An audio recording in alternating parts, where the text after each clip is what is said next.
Action fanatics, welcome to another edition of the Bulletproof Podcast. I am your host, Chris the Brain, and joining me once again, Chad Cruz. And Chad, this is episode 13. Are you a superstitious man? I am not. I also didn't know it was episode 13. I stopped counting at 10 because that's how many fingers I have. Makes sense. I'm not really a superstitious man, but given all the issues we've had with episode 13, I started to kind of become a little superstitious. Yeah, and that makes sense. I was wondering if we'd ever get to this moment in time. We're on like plan E, I think. But here we are, and we're going to get it done. And helping us to get this one done, he's back. Ryan Campbell, welcome back to the Bulletproof Podcast. That's right. Just call me Plan E. That's my nickname. And I want to give some feedback on our last episode, which would be, of course, episode 12, for those of you who can count past 10. And that was our hip-hop action. And I have a bit of feedback, personal feedback on that episode. And I'm going to direct it to you, Chad Cruz. Because of you, I think at least every other day now, I'm listening to the Wild Wild West song with Will Smith and Cisco and Drew Hill and Kool Mo D. And then watching the video and Carlton's in it, I popped. I'm like, I forgot he was in there. But yeah, he's in there. So don't you miss when every Will Smith action movie came with like the huge rap song music video? Like you should do that more often. Why'd that stop happening? Yeah, it's a big multimedia thing, where if you can sing and dance and act, like why wouldn't you put it all in the same film? I think it's just after he did Men in Black, none of them ever quite lived up to that, and then he was like, I'm giving up. It's hard to do like a hip hop song in a dance video about a movie with NFL concussions as the main subject matter.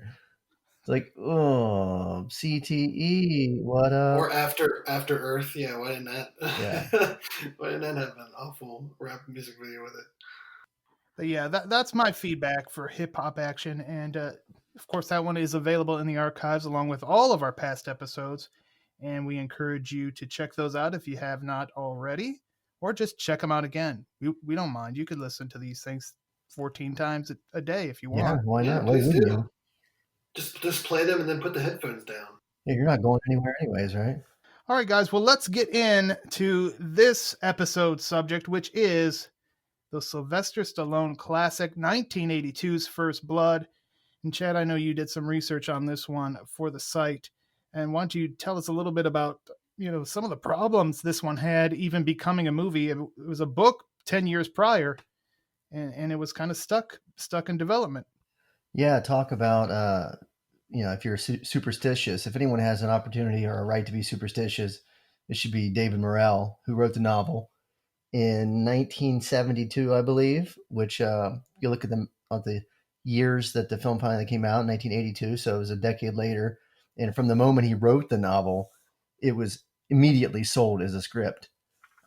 So the film kind of went through this 10-year process where I believe the script had been written in the 20s. It was like 26 times or something like that until finally Sylvester Stallone got a hold of it.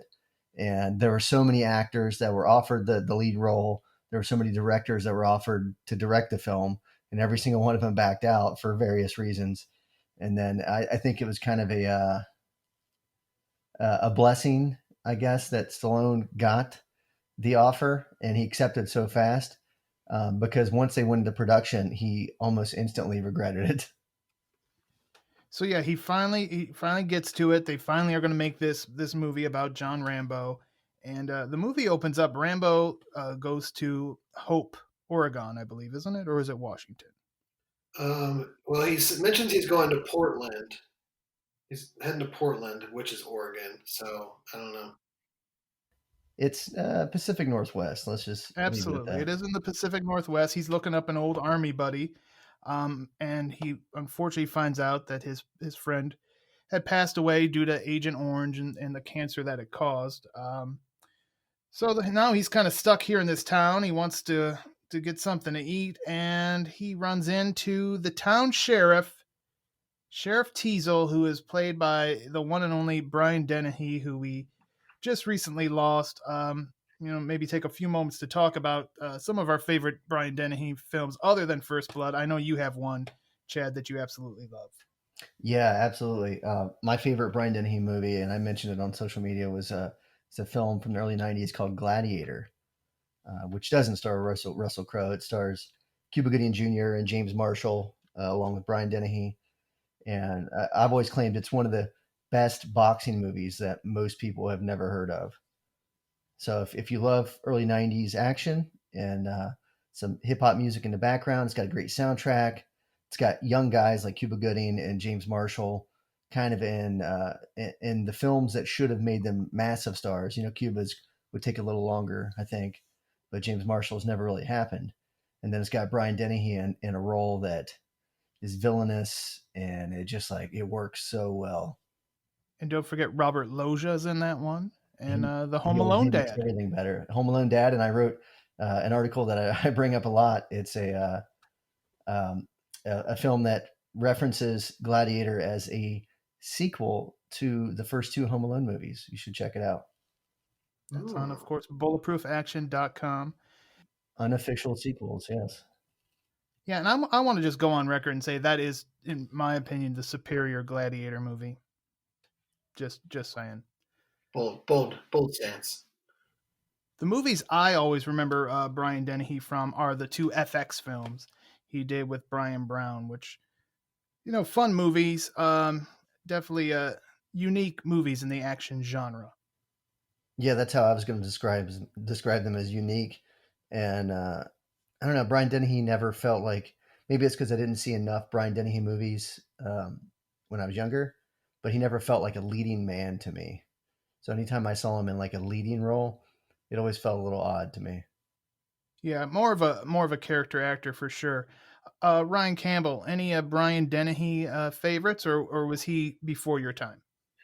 Definitely before my time. I definitely caught a lot of it later, some of his work, and after the point to where I already had a kind of Wilford Brimley almost image of him in my head, because I think he'd been the butt of some Simpsons bits and things like that. So by the time I started going back and watching some of his movies and kind of getting rid of that old man kind of image that had been I'd seen, it was kind of cool to see him do some straight up action. Which First Blood is just kind of breaks all my preconceived notions, because at that point, growing up in the '90s, long before I'd ever watched any of the movies, I kind of knew who Rambo was, but it was based more on the sequels with the cut off sleeves and the bandana and just balls to the wall action star. So to go back and watch First Blood and see how it's kind of a more nuanced, almost like an attempt at like a drama almost action, and tries to actually make some statements about some things, was definitely the first time I watched him, I was not expecting this. Yeah, the First Blood is kind of like the first Death Wish, where Death Wish was more of a drama. I mean, it obviously had action and violence involved, but it was putting a spotlight on urban crime and the problems in big cities like New York, where then as the sequels went on, they just became pure action movies. I think that kind of brings up some of the differences as well with the novel and with the film. Is Stallone got his hands on the script and changed a lot of it. Brian Dennehy plays Sheriff Teasel. He was chief of police in the book. Rambo never actually has a first name, I don't think, in the book. I think he's just Rambo. I don't think he's ever John. And the character of Rambo is, he's like this young, brash. He's an asshole. He's a douche. He's not a likable character at all. You're not really empathetic with him. You're not sympathetic with him, especially when he starts killing people.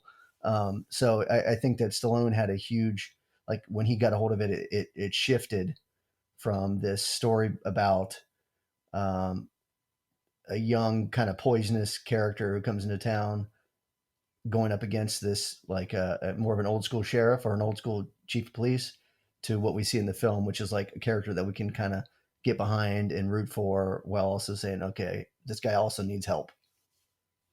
Yeah, and I think this, First Blood really shows us how different things are today as opposed to back after the Vietnam War, and the way veterans are treated to some degree, at least. I mean, there's still certainly room for improvement. But Vietnam veterans were not heroes, and were not thanked for their service, and were not didn't get freebies on Veterans Day. I mean, Rambo couldn't even stop and get something to eat in this Right. town, and Teasel was trying to run him out. So just very interesting, just to look at it from that perspective. It was, and it's something I do whenever I watch these movies is try to see how they hold up and kind of like, especially when they're trying to make a statement about something, how that works. And I found myself kind of in both ways. So definitely the way that we treat military personnel, and the greater mindset in the public, like you said, Brain. Sure, we could do a better job of supporting them, logistically, but the overall hero mindset, the way they're treated, the way people stand up at sporting events and salute them has completely changed. But what kind of hasn't is the way a lot of people view police. So which way you stand on over exertion from police and police brutality, but like some of the kind of police state and the militarization of police forces and people's distrust with the police, that all kind of does play into this kind of rogue sheriff who is just away with the rules and only cares about whatever he'll do to do his town. So it both kind of doesn't match up now some days, but in some ways it does. Right. And you remember this, the novel was written in still during the Vietnam War. So you're talking 1972. The war's kind of coming towards the end there. And the film was made 10 years later after the war was over with. And people have kind of gone through that grief stage a little bit. And, the script falls into the hands of Stallone, who has certainly made a career off of being, like this patriot. You know what I mean? Like most of his movies have a very pro-America stance. Yeah, I mean, but this was really a departure too. I remember at the time when it came out, I did not see it right away because obviously I was a bit too young to be seeing a movie like this at the time. But I think people were expecting more of the Rambo that they got in the sequels. Where here, yeah, he's a broken man, and he's not this superhero. He ends up kind of getting into the superhero mode, but it's because he's forced to. And kind of going back to what I was saying, he's forced to because of the police and the way they treat him. So he doesn't want to leave town. So Teasel, he takes him in, and we get some bad things for Rambo there. Some Vietnam flashbacks for sure as he's booked. And well, you take it from here, Chad. Yeah, we have to kind of call some of these methods into question as far as the way the sheriff department Hope works. They take him in. I can't even remember what they charged him with. Do you remember what that was, Brian? Vagrancy and resisting arrest, I believe. That's perfect. Yeah, vagrancy and resisting arrest. So, because everyone wants to be arrested, right? So he's a vagrant and he's resisting arrest because he's hungry. So they take him in. They tie him down. They basically strip his clothes off. They spray him with a fire hose. It's not just like a garden hose to get him wet. They spray him with a legit fire hose. And then eventually, after they've kind of beaten on him a bit, they attempt to cut his hair and shave him, which is kind of the last straw for him because, he all this time we're having these flashbacks of Rambo in a POW camp in Vietnam just being tortured. You know what I mean? So right, and when they get his clothes off, you see like his back and just the scars and the damage that was done when he was a POW. Yeah, we have a young CSI Miami who is just shocked at the scars, and he kind of plays almost a oh gosh, what was I've forgotten in No Holds Barred, the brother. Oh, Randy. Yeah, he kind of plays a Randy role where he's just like, oh man, oh my gosh, man, you see that, man? Oh my gosh. Yeah. Young David Caruso. He's like the newbie, and they said that the fire hose was so powerful that it actually blew the scars off of his back when they sprayed him the first time. Ooh, a little bit behind the scenes. Yeah, Chad Cruz, he did his research on this one. So yeah, like you said, they try to shave him, and that's where he kind of snaps. And then next thing you know, he's on a motorcycle and he's out of there. Yeah, he beats the living shit out of these guys. Escapes. He does like the reverse Terminator, and instead of going into the jailhouse and killing everybody, he escapes the jailhouse without killing anyone. Right, gets on the motorcycle and then goes out into the Pacific Northwest, into the wilderness, and that's when business really picks up here, because then we get a good old fashioned manhunt. But you quickly find out that the hunters, are really the hunted. Yeah, it's pretty cool to get the reverse predator idea of man pushed too far, and now the hunters become the hunted. But he's really, and at this point, I don't believe they even know he's a Green Beret. They don't know any of his backstory at this point yet, other than they obviously think he's military from his dog tags. But yeah, they at this point they've messed with the wrong man, so to say. It's like the old, if you back a wounded animal into a corner, like they'll fight even harder. So that's kind of, in a simple way of saying it, that's what happens is he gets backed into a corner. He doesn't know where he's going. He hops on a dirt bike and heads off into the middle of the wilderness.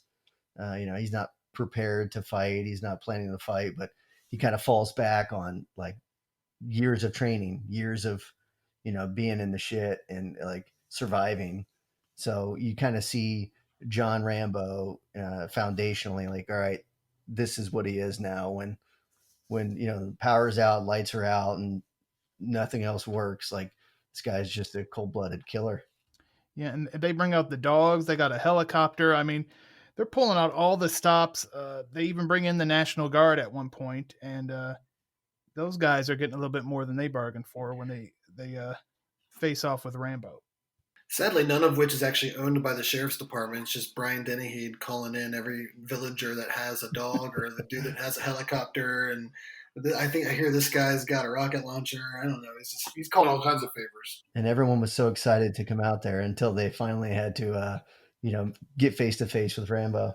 Right. I mean, and I think that it kind of goes into where Teasel didn't where his issues with Rambo lie, because he's so used to getting his way. Like he snaps his fingers and these people come. I mean, he's been the power source in this little town forever, and even the littlest bit of rebellion against him, and he kind of bows up and goes all alpha male on probably the ultimate alpha male, John Rambo. Yeah, and it's a strong story point that's in the novel is the strategic difference between this Green Beret who fought in Vietnam War and Sheriff Teasel, who was a Korean War vet. And at one point later in the movie, we see all these awards that are behind Teasel's desk. So it alludes to the fact that he was in the Korean War, but without actually like saying it. I was going to ask that. That was on my list here, and I was going to ask if in the book they make that clear, because I noticed that he's got a Purple Heart and he's got like 3 other medals behind him at his desk when he thinks Rambo's dead at that point.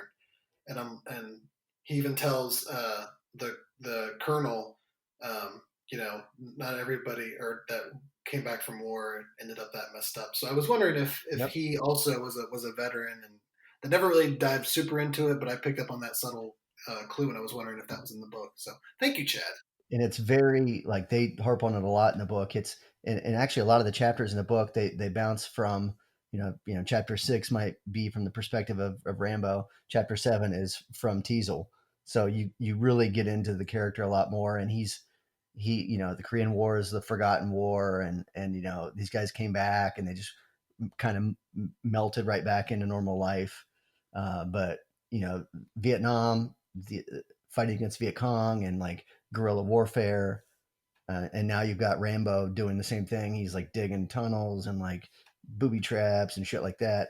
Whereas Teasel, straight ahead, manpower, bigger guns, helicopter. You know what I mean? Like he's doing things. This is the way he learned and the way he fought in war. And it's kind of butting heads with the way that they did him in Vietnam. So it's kind of a cool dynamic. Well, they do a good job in the movie of very subtly and with very little time referencing that, because you mentioned that he's used to things going his way in his town. Mm-hmm. And in the first opening of the movie, where he kind of walks out to his car, he says hi to like 3 or 4 people. They all like say like, "Hey, share." Like the shit. They establish that like he knows every person in this town. He knows everything that goes on. He's respected. If he says something, if he demands that you get your helicopter up there, it's coming up there. So, without turning to the camera and saying necessarily, they drop all these very subtle clues that don't take more than 15 seconds of screen time to kind of say like this guy knows every square inch of this town and everybody is at his beck and call. And Indiana Jones had his snakes, and then Rambo, we find out not a big fan of rats. Yeah, they must have been hungry rats, because I don't know, are rats prone to just kind of attack like that, or is he just having a kind of a freak out? I don't know. I did see that they originally they were going to have it be bats, but that rats are easier to manipulate and to wrangle than bats. So it was more cost efficient and time efficient to use rats instead of bats. I mean, you're eliminating the entire axis of movement with a rat compared to a bat. So I could see that. And they start learning more about John Rambo as this manhunt goes on, and that's when we bring in, or he shows up on his own, really, Colonel Troutman, played by Richard Crenna, but Crenna not the original guy meant for that role either. No, I think that was it Kirk Douglas? Is that correct? Yes. Okay, I probably mentioned it at one point. I forgot already. Kirk Douglas was on set and was ready to film. And I think as the script kind of evolved into what it finally became, he became less and less happy with his character and the way it had been rewritten. Because in the original, in the novel, and in some of the earlier scripts, Teasel is he's less of a villain, I think. And Douglas wanted some rewrites because he wanted to be the hero. You know what I mean? Freaking Spartacus. That would have been a somewhat younger Kirk Douglas, wasn't it, at that point? 90 probably. I don't know how. He's always been old. Yeah, he would have been definitely younger. I think Crenna was perfect in the role, though. I mean, Colonel Troutman's one of my favorite action movie characters of them all. Yeah, and he's up there with Chappie Sinclair, that great military guy. I think they said that he had been on Broadway and he had been acting. He was a homosexual doctor on Broadway for some time. And when he came on set and he started reciting his lines, they were kind of effeminate. So Sly had to take him to the side and kind of give him some pointers. And then now we've got this unbelievable performance. So good job, guys. What do you got, Sly? So yeah, and he has a great line about the billy goat, which is Rambo taught to eat things that would make a billy goat puke. Fantastic. Yeah. And it's great because it's from Troutman that we learn so much about Rambo. Rambo doesn't have that many lines. He doesn't do a lot other than shit you see Bear Grylls do. You know what I mean? He's just kind of there and he's reacting to things. But it's from Teasel, it's from Troutman that we learn all about John Rambo and all the things he's done, all the things he's seen, and why what they're doing is wrong. You know what I mean? So I think the character deserves more than we probably even give him. So this all leads up to Rambo kind of getting out of the wilderness and then goes back into town. And that's where we have our big final showdown. And I believe it's Christmas time. There's something about action movies in Christmas time. I've got that noted here. Why is there not any kind of huge debate around First Blood like there is Die Hard about whether it's a Christmas movie or not? It's a good question. Maybe because it's more subtle. Like if there weren't for the Christmas lights and I think there's some paint on some of the store windows that says Jolly and it's got pictures of Santa. Yeah. But other than that, they never reference it. Where it's a little bit more referenced in Die Hard. But yeah, it's definitely set around Christmas time. I wonder if they use the lights and stuff. It just helps with lighting. It gives you a little bit more lighting because you have all these buildings and you don't see the silhouettes at night as much without lights on them. Well, and all the stores are closed, but they all still have their neon signs and everything on in a rural small town in the Pacific Northwest. But if you think about it, now we're talking about December in the Pacific Northwest. It's cold. Rambo's in a tank top. Now he's even more tough. I mean, you could sit there and talk about, when they filmed this scene, it was 0 degrees out and Stallone was in a t-shirt, this and that. But in the film, if they, we see the guys, the cops and stuff wearing jackets, but I don't remember ever seeing anybody go, God damn, it's cold. You know what I mean? Yeah. You know, I mean, to me, that's It's an odd choice because what I always assumed was, a lot of times out there, even if it's warm during the day, once at night it gets really cold. So I assumed yeah, that's why because that's why in the day he's fine running around in a tank top, and then right. when they all go out, and But apparently it is around Christmas time, so I wonder why they made that choice to do that. Maybe we can start this movement. Yeah, it's First Blood, a Christmas movie. At least it'd be something different, because I'm done. As I've mentioned on prior episode, I'm done with the Die Hard Yeah, debate. it's too much. So we get our big final showdown. Teasel, Rambo, obviously Troutman gets involved here. Again, I don't know if this.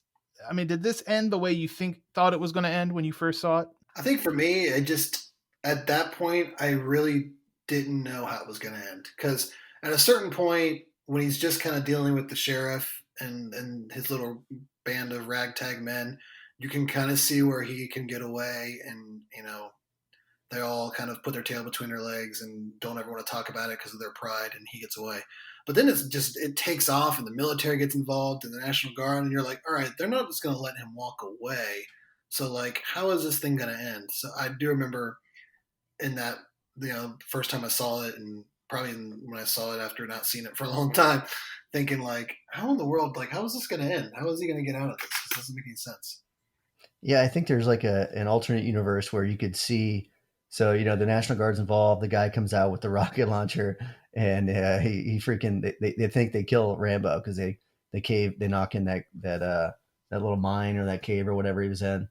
Of course, he escapes. He steals a truck, and I think there's an alternate universe where you could see him escaping, not going back into town, and then maybe like coming across Teasel and having like one last kind of he beats the crap out of Teasel and then leaves him bleeding in the snow, or kind of situation.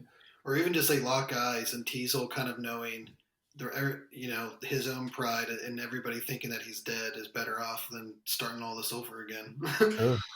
Yeah, but that's not what you want in an action movie. He probably could have been a little bit more inconspicuous when he escaped, instead of just like stealing the first military truck that he came across. Right. He probably could have waited for like something a little bit more, under the radar to get out of there. But And I think maybe that's where the novel in the book, Rambo is more violent.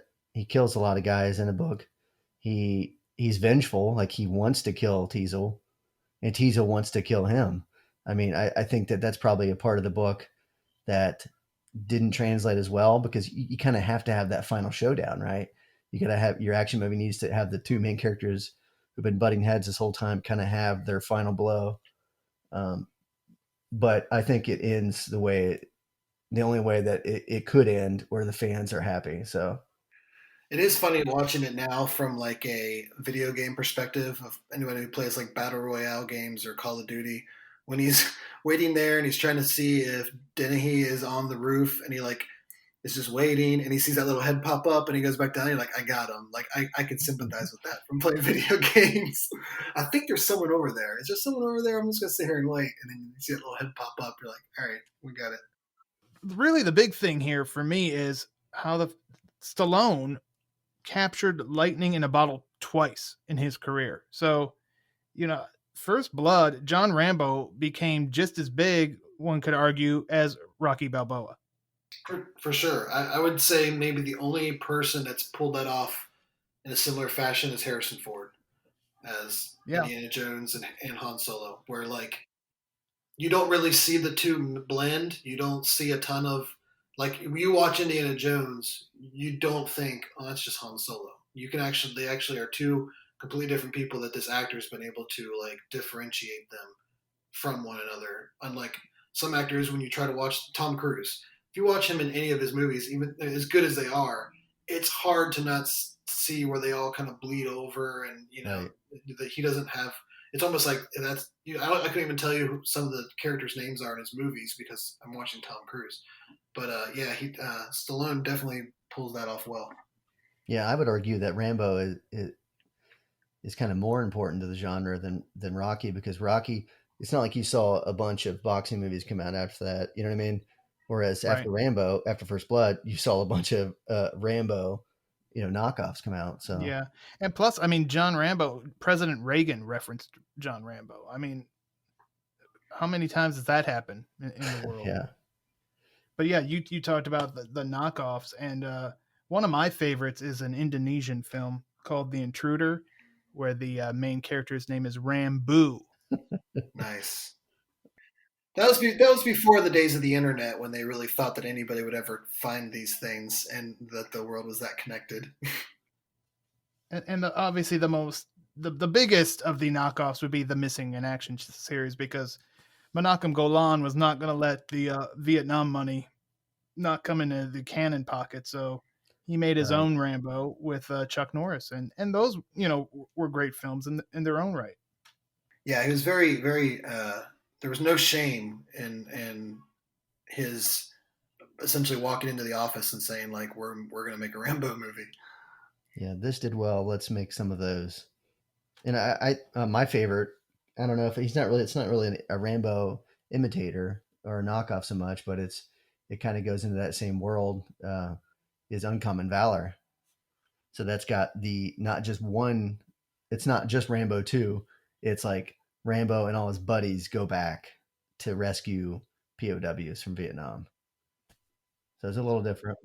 Yeah, I think that's the thing. Like First Blood, it just wasn't just direct knockoffs, but it just kind of made the whole Vietnam genre something. I mean, and there were obviously Vietnam movies prior to First Blood, but when one makes money and is successful, then there's more and more. You had also Platoon Leader with Michael Dudikoff. I think even The Greatest American Hero, William Catt had a White Ghost. I mean, everybody. Reb Brown, I think, did a couple. Tons. Even, I mean, I don't know if you would you count Platoon? Would Platoon have been made if First Blood didn't do well? Maybe. I mean, Oliver Stone was a Vietnam vet himself, right? Right. So I guess that film it delves into a little bit different of a theme. So that one's to me that's like a war movie. It's not necessarily an action movie. And obviously it has tons of action, but that movie that's got some deep shit in it if you really watch it. And then of course Rambo just built upon itself. Ryan, you mentioned it, the sequels, and you saw those first. Rambo 2 with the red headband, which has become iconic and been parodied many times by, I mean, Gizmo of the Gremlins parodied Rambo. So one of my favorite video game series, Metal Gear Solid. Its roots are very much based in like Rambo and war vets and Solid Snake having a headband, all that kind of stuff. Deadly Prey, which might be the greatest First Blood knockoff of all time, came out a few years later. That's a special one. Have you seen that one, Ryan Campbell? I have not. I'll have to put that on my list.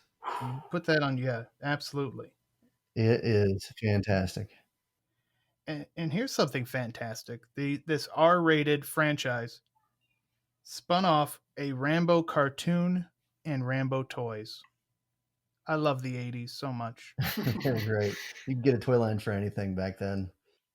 It's not. I think RoboCop is worse, but Rambo at least made a little bit of sense just based on the fact that G.I. Joe was so popular at the time. So you want military toys? Well, we got this super larger than life, real life Rambo. Not just these cartoon characters. So it made sense, but interesting. What they could get away with back then. Yeah, and it kind of to juxtapose that to how it is now, where like they're very reluctant to put R ratings on things because of that. They'll keep movies at PG-13 because they plan to make a toy line and want kids to go see it and all that other stuff. So yeah, definitely something that was strictly 80s. And that's why we don't get as many great, awesome action films like First Blood nowadays. Because, yeah, like you said, they want more people to see them, which I understand the economics of it. But in reality, though, I mean, with today's standards, other than obviously the cursing, there's not too much in First Blood that I think would even get an R rating nowadays. And there's only one death. The only guy that dies is the guy who gets accidentally falls out of the helicopter. Yeah, and they have I guess they kind of have like a close-up shot after the fact, but I mean, it's not so gruesome that you would, like I said, the language would be the barrier for it, Yeah. but I don't think gore wise or there's no boobs or anything like that would really give it an R rating today. Yeah, there's hardly any. I don't think there's any women in it. Maybe at the very beginning. Which again, very very bold move for an '80s action movie. Yeah, and there is a deleted scene where Rambo is in Vietnam, and he's in a bar with some of his comrades in arms, and he ends up going in the back with a little piece that is working at the place, and they have sex, and then I believe she gets like blown up like right after or something. Oh, So that's like one more notch on his. I'm going to be really traumatized after this book. That's not even like a deleted scene. That's like a deleted subplot. Yeah, well, if you may not know this, they so that when the film first came in, it was over 3 hours long. It was like 3.5 hours long, and Stallone was so like scared that he tried to actually buy the film so they wouldn't release it because it was so bad. So they cut it down to like 90 minutes. So somewhere out there is a much longer First Blood that supposedly there's a is Snyder awful. cut. There's a hashtag Yeah, Snyder cut out there of Rambo of First Blood. and supposedly it's terrible. I'm surprised it's never surfaced. And I wonder if it was much closer to what we got in the novel, what we got, as far as just like the amount of destruction and killing, because I don't know, it to me it's like it's so well edited now. It's so good, and the pacing is good. It's not too long. Um, it really kind of shows you what you can do in an hour and a half with an action film. Again, another thing no one will do today. No one will release an hour and a half long movie. It's got to be 2 hours and 20 minutes tops. Yeah. Well, hell, they 15 minutes of credits at the end of these movies now. Editing is an art form that doesn't get enough appreciation in movies, and like you said, it's a tight movie, paced well. Obviously, a huge hit of the 1980s and a very influential action movie. Any final thoughts on First Blood? Oh, just like you said, just a big thank you to the makers that they didn't, can it, didn't get rid of it. Like they kind of gave it their all, and I mean, it turned out fantastically. I mean, look how long the franchise is probably still going. And maybe we'll get Sly Stallone at like 90 fighting space invaders. I don't know. Let's just fingers crossed. Yeah, I did see somebody online had posted a what if we get a Rambo New Blood where he teaches some new youngster the art of being Rambo. I don't know. Well, that wasn't that supposed to be the last one where he was there was word about him being in Canada, and there was like a freaking werewolf or something. Look it up somewhere. There was a script out there where John Rambo was teaching some young guy how to be badass, and there's a werewolf killing people. So yeah, this is like 5 years ago. So thank God it never happened. Ryan Campbell, any final First Blood thoughts on your end? I think for me, one like a fun game I always like to play is how would they make this movie if they made it today, like a reboot or a refresh.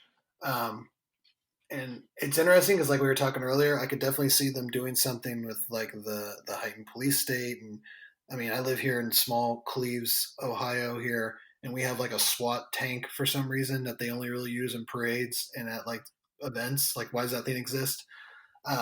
So definitely like the heightened, the idea of surveillance and militarization of police. Like, there's a lot you could do there, but I don't think you could really cast like a outcast military vet. It'd have to be some other, archetype in it. But I'm surprised no one's gone for it. Well, we are going to go for something right now, and that is we're going to talk about our action first. We talked about First Blood, but we're going to talk about some of our early memories of being action fans and some of the monumental moments in our action movie lives. The first R-rated action movie you ever saw. I'll go first. Mine was Revenge of the Ninja. And I think I'd probably seen some Bruce Lee ones on TV, but Revenge of the Ninja I saw like on cable or maybe a rental. I don't remember, but it was uncut. I saw everything I probably shouldn't have been seeing, hearing things I shouldn't have been hearing. But man, I fell in love with ninja movies at that moment. They sucked you in, didn't they? I mean, and just really the whole martial arts genre. Because again, I was already watching the Bruce Lee movies, watching the Kung Fu Theater on syndication here locally, and so yeah, this took it up. This took it to another level, and unknowingly was really probably my first canon film too that I had seen, which now it sounds ridiculous because I probably watch a canon movie at least once a week. Right, and now you love that film even more. Absolutely. What about you, Chad? I never had cable as a kid, so we had like the 3 local channels or whatever on our little dial TV. But I do have vivid memories of borrowing VHS tapes from my cousin, who they were avid movie collectors and renters and pay-per-view people. So I used to get a lot of wrestling pay-per-views from them that were like 10 years old.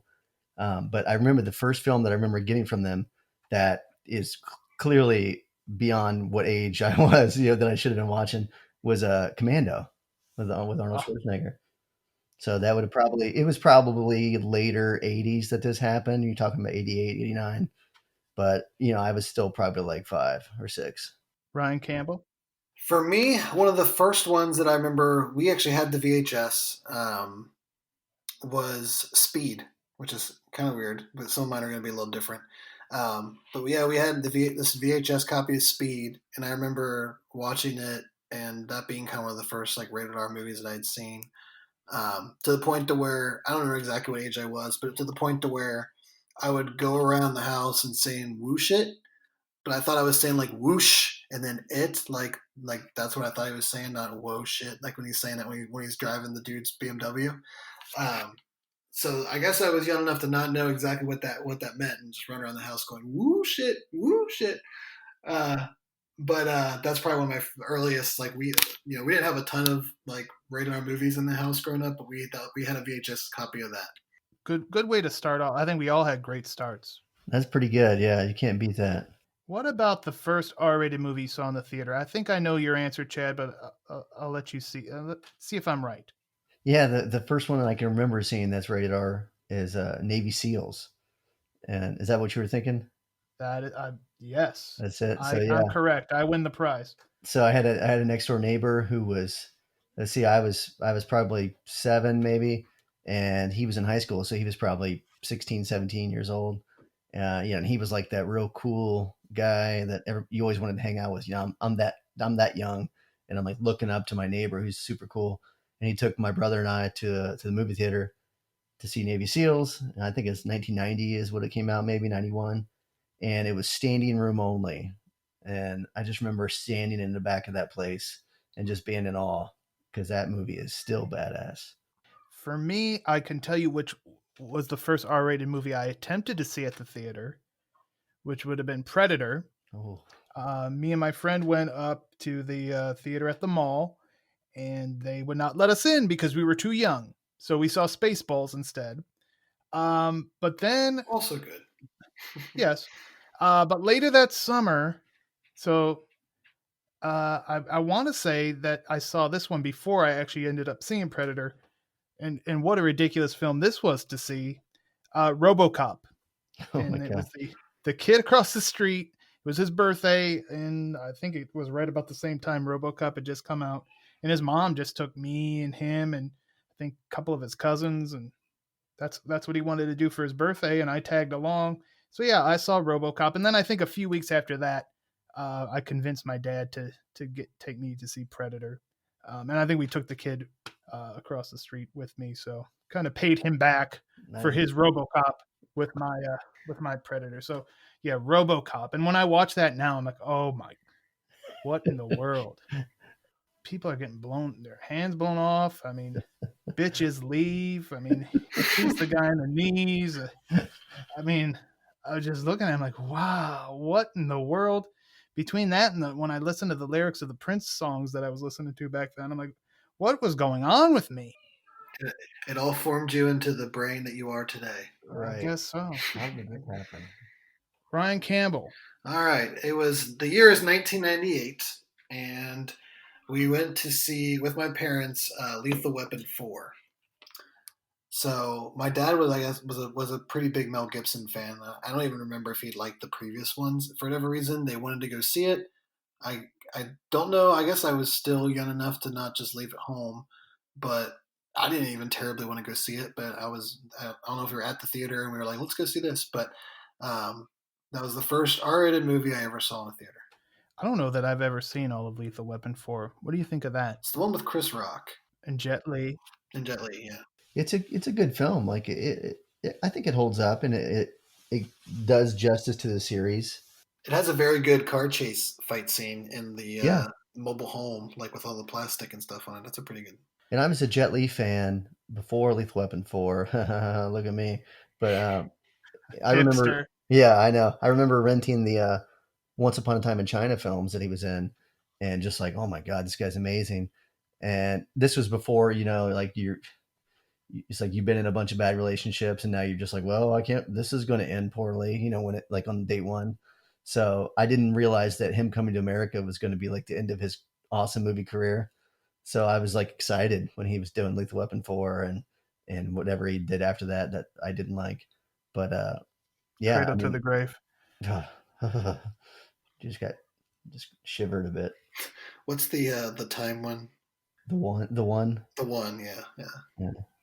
All right, well, let's continue in our Wayback Machine and think about the first R-rated action movies we purchased on VHS, DVD, Blu-ray. The one I remember on VHS, pretty sure was Bloodsport. And I had a good amount of Van Damme VHS. I wish I still had them, just to have them.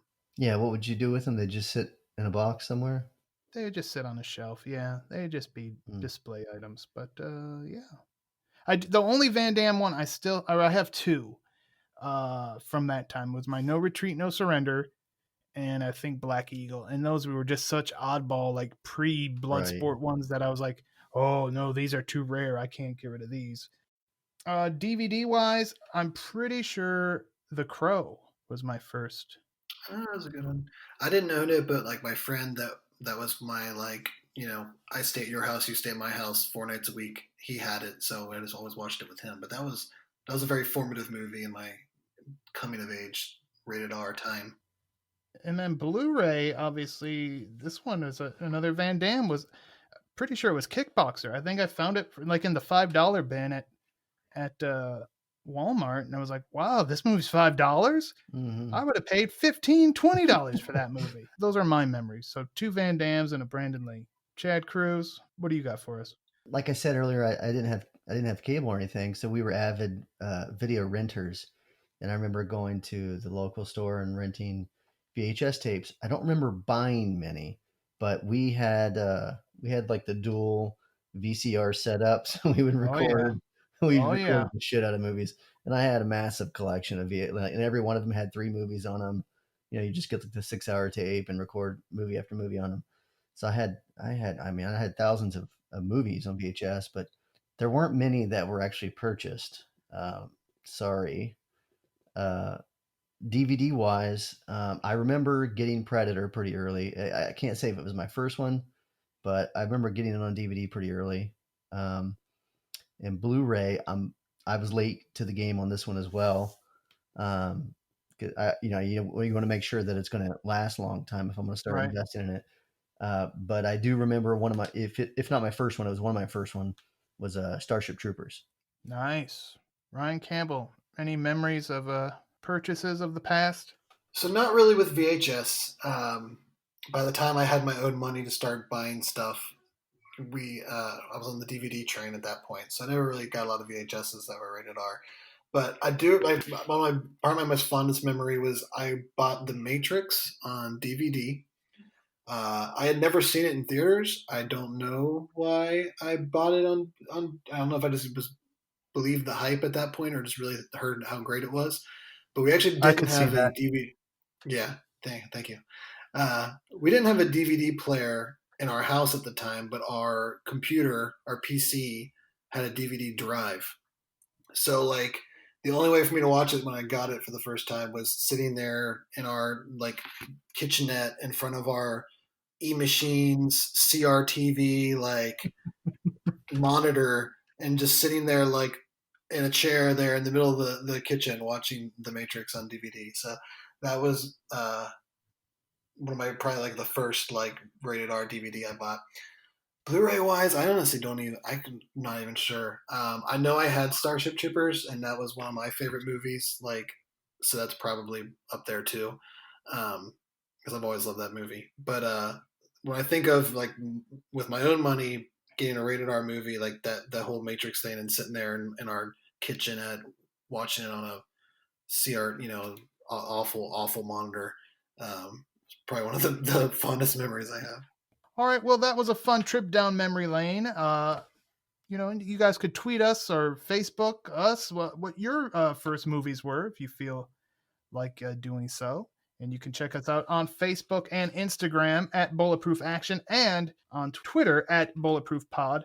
And of course, you can always go and visit us at bulletproofaction.com. Always something new over there. Yeah, bulletproofaction.com is kind of the brainchild, if you will. That's where it all began, and it'll never ever end. It's blowing up during. I mean, there's a lot of negatives about this whole quarantine pandemic, but man, the site's catching like wildfire, man. Absolutely, I definitely want to thank everybody for checking out the site. Numbers are better than they've ever been, so a big thank you, and continue doing so. Hopefully, once things start getting back to normal and there's more things to do, you still at least pop in to bulletproofaction.com every now and again to see what we're up to. Big stuff coming up in the next few weeks is, for me, Westworld and Clone Wars are in their final 2 episodes, so it's going to be exciting few weeks at the Ryan column.